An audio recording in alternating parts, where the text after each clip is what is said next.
तो हम शनि और बुध की युति के बारे में चर्चा कर रहे थे मेष लगन वाले जातकों के लिए। जब भी ये युति विभिन्न भाव में होगी तो आपको ये दोनों ही ग्रह किस प्रकार के परिणाम देंगे।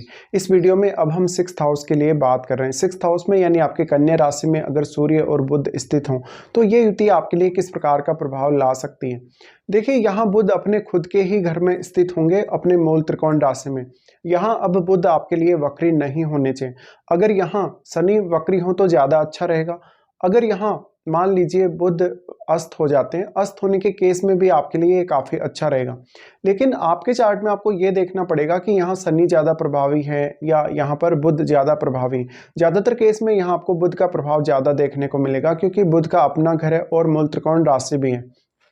लेकिन अगर हम तुलना करें, मान लीजिए किसी का जैसे अकेला शनि अगर यहाँ हो तो अकेला शनि ज़्यादा हार्डवर्क करवाता है, कहीं ना कहीं बहुत ज़्यादा मेहनत करवाता है। और जो रूटीन वर्क है या जो आपका एक जो आपके वर्क प्लेस पे जो रूटीन है उसको लेके काफ़ी सारी बाध्यताएं आपके जीवन में लाता है, काफ़ी सारे रेस्ट्रिक्शंस आपके जीवन में लाता है। तो उस केस में बुध आपको यहाँ काफ़ी ज़्यादा मदद कर सकते हैं अब बुध की युति शनि के साथ होने की वजह से। तो बुध का यहाँ आना अब काफ़ी ज़्यादा आपको फेवर करेगा क्योंकि बुध के यहाँ आने से आप कोई भी प्रकार के रिस्क लिए हैं, धन संपत्ति को लेकर लोन वगैरह लिए हैं, किसी से आपका कोई विवाद है, कोई मनमुटाव चल रहा है किसी से, तो उन सारी समस्याओं से आप आसानी से निकल पाएंगे। इन दोनों की युति यहाँ होना आपको करियर में काफ़ी सपोर्ट करेगा।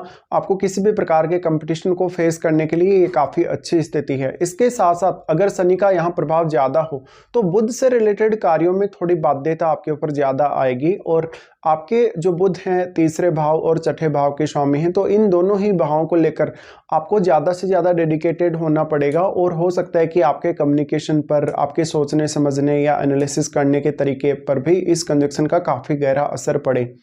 तो यहाँ पे जो डेली रूटीन वर्क है, डेली जो आपकी लाइफ है, आप उसको कैसे प्लानिंग करते हैं, अपना रूटीन बनाते हैं या नहीं बनाते हैं, या आपका किस प्रकार से आप प्लानिंग करते हैं अपने वर्क प्लेस पे। इसके साथ साथ आपको कहीं ना कहीं अपने वर्क प्लेस पे कुछ बाध्यताओं का सामना करना पड़ेगा अगर यहाँ शनि का प्रभाव ज़्यादा स्ट्रॉन्ग है तो। लेकिन अगर यहाँ पर अगर बुध का प्रभाव ज़्यादा स्ट्रॉन्ग है तो निश्चित रूप से ही आप अपने वर्क प्लेस पे थोड़े ज़्यादा कंफर्टेबल होंगे। बट आप यहाँ जितना अधिक बुध का यूज़ करेंगे, बुध को क्वालिटीज़ का जितना अधिक आप यूज़ करेंगे उतना अच्छा है आपके लिए। तो यहाँ पर आपको ज़्यादा से ज़्यादा ये ध्यान देना है कि आप जो भी अपनी डेली लाइफ में या किसी भी अन्य मामले में जो भी फैसले ले रहे हैं वो फैसले आपके टाइम पे होने चाहिए। जब आपने एक बार फैसला ले लिया है तो उसके बाद उस फैसले को आप कितने समय तक बनाए रखेंगे, क्या वास्तव में आप उस फैसले को बहुत जल्दी चेंज कर लेंगे, ये आपको ध्यान देना है। तो यहाँ पे जितना ज़्यादा स्थिरता, जितना ज़्यादा स्टेबिलिटी आप अपने कैरियर में और रूटीन वर्क में लेकर आएंगे उतना अच्छा है ये कंजक्शन आपके लिए। अब यहाँ शनि क्योंकि आपके 10वें और 11वें भाव के स्वामी बनते हैं तो 10वें और 11वें भाव के रिगार्डिंग आपको ज़्यादा जिम्मेदारियाँ मिल सकती हैं क्योंकि ये आपके वर्क प्लेस का ही भाव है। और वर्क प्लेस का भाव होने की वजह से कहीं ना कहीं आपके प्रोफेशन से, आपके अर्निंग से इसका बहुत गहरा संबंध है। इसलिए आप अब जब जहाँ भी आप काम करते हैं, जिस भी वर्क प्लेस पे आप धन कमाने के लिए हैं या जहाँ भी आप रेपुटेशन, मान सम्मान हासिल कर रहे हैं, चाहे किसी भी पद पे हैं, किसी भी वर्क प्लेस पे हैं, वहाँ पर आपको इन दोनों ही ग्रहों से काफ़ी सारी अपेक्षाएं रह सकती हैं। तो यहाँ पे जितना अधिक आप बुध को फॉलो करेंगे, यहाँ जितना अधिक आप बुध को स्ट्रॉन्ग करेंगे उतना ही बुध कहीं ना कहीं आपको थोड़ी ज़्यादा हेल्प करेंगे काम करने में। लेकिन अगर आपने यहाँ पे शनि को स्ट्रॉन्ग किया, शनि का आपने रेमेडी किया और शनि का अगर ऑलरेडी प्रभाव यहाँ बहुत ही ज़्यादा है तो आपको डोमेस्टिक लाइफ को देने के लिए भी समय नहीं बचेगा और काफ़ी ज़्यादा समय आपका आपके रूटीन वर्क में, आपके कार्य क्षेत्र में निकल जाएगा ज़्यादा से ज़्यादा। इस वजह से आपके ऊपर बहुत ज़्यादा रिस्पॉन्सिबिलिटीज़ भी आ जाएंगी और बहुत सारे अदर इश्यूज़ भी आ जाएंगे। अब आपको यहाँ ये देखना पड़ेगा कि राहु जैसे ग्रह का प्रभाव, केतु जैसे ग्रह का प्रभाव या किसी भी अदर प्लैनेट का प्रभाव है या नहीं है। अगर यहाँ किसी भी अन्य ग्रह का प्रभाव हुआ तो आपको ये भी देखना है कि वो प्लैनेट इन दोनों ग्रहों के साथ किस प्रकार का संबंध रखता है। यहाँ डिस्पोजिटर तो खुद बुध ही होंगे, तो यहाँ पर अगर सूर्य का इन्वॉल्वमेंट है तो सूर्य का इन्वॉल्वमेंट बढ़ने की वजह से कहीं ना कहीं आपके लिए एफर्ट करना इजी रहेगा, अपने रूटीन वर्क को मैनेज करना भी इजी रहेगा। लेकिन यहाँ शनि का जितना अधिक प्रभाव बढ़ेगा, जितना अधिक इफेक्ट बढ़ेगा, उतना ही ज़्यादा आपके लिए शनि हार्डवर्क लेकर आएंगे, मेहनत लेकर आएंगे आपके लिए। तो यहाँ आपको कैरियर में आगे बढ़ने में काफ़ी सारी रुकावटें और दिक्कतों का सामना करना पड़ सकता है। आपके चार्ट में जो बुध हैं वो तीसरे घर के स्वामी होने की वजह से यहाँ अगर बुध शनि के साथ स्थित हैं तो आपको काफ़ी ज़्यादा ट्रेवल वगैरह करना पड़ सकता है, कम्युनिकेशन का बहुत ज़्यादा सहारा लेना पड़ सकता है अपना काम करने के लिए।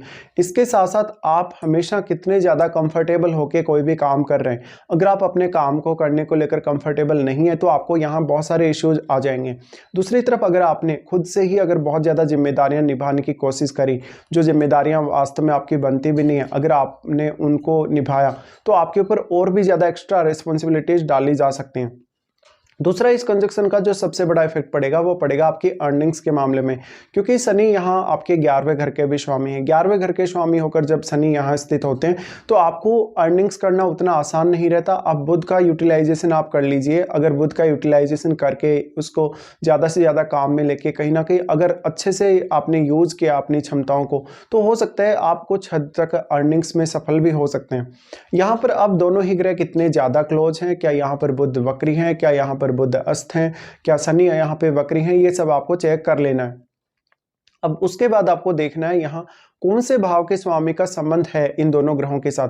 जिस भाव के स्वामी का संबंध इन दोनों ग्रहों से होगा तो उस भाव से रिलेटेड जो रिजल्ट प्राप्त करने हैं आपको, उनमें भी आपको आसानी नहीं रहेगी। उनके लिए आपको एक बेहतर मैनेजमेंट चाहिए होगा। इसी प्रकार से आपको ज़्यादा से ज़्यादा कम्युनिकेटिव होना है, ज़्यादा से ज़्यादा अपने काम में इफेक्टिव होना है, तो आपको अपनी क्षमताओं को डेवलप करना पड़ेगा और खुद को समझना पड़ेगा। तो एक एक्स्ट्रा रिस्पॉन्सिबिलिटी लेके या अपने काम के प्रति बहुत ही ज़्यादा सीरियस होके ही आप यहाँ पर सफल हो पाएंगे। तो यहाँ पे शनि आपको बहुत ही गहरा प्रभाव देंगे।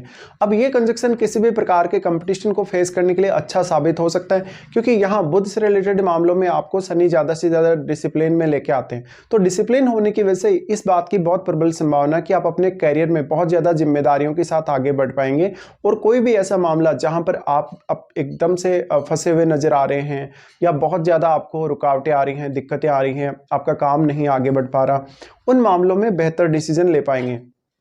शनि आपके चार्ट में 10वें और 11वें भाव के स्वामी होने की वजह से कहीं ना कहीं उन दोनों ही भावों के लिए आपको ज़्यादा जिम्मेदारियां लेनी पड़ सकती हैं। बुध आपके चार्ट में तीसरे भाव के स्वामी हैं, तो आपको बार बार वर्क प्लेस बदलना, बार बार वर्क प्लेस पे आपको कुछ ऐसा काम करना जिसमें आपकी माइंड या आपको बौद्धिक क्षमता का इस्तेमाल ज़्यादा हो, ऐसा देखने को मिल सकता है। फिर हम इनकी दृष्टियों के बारे में बात करेंगे।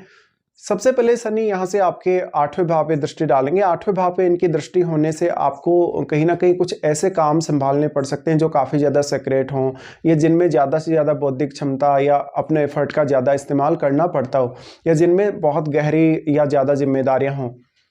यहाँ पर कुछ हद तक आपकी जो मैरिड लाइफ है, आपका जो रूटीन वर्क है, उस पर गहरा असर पड़ेगा शनि की इस दृष्टि होने की वजह से।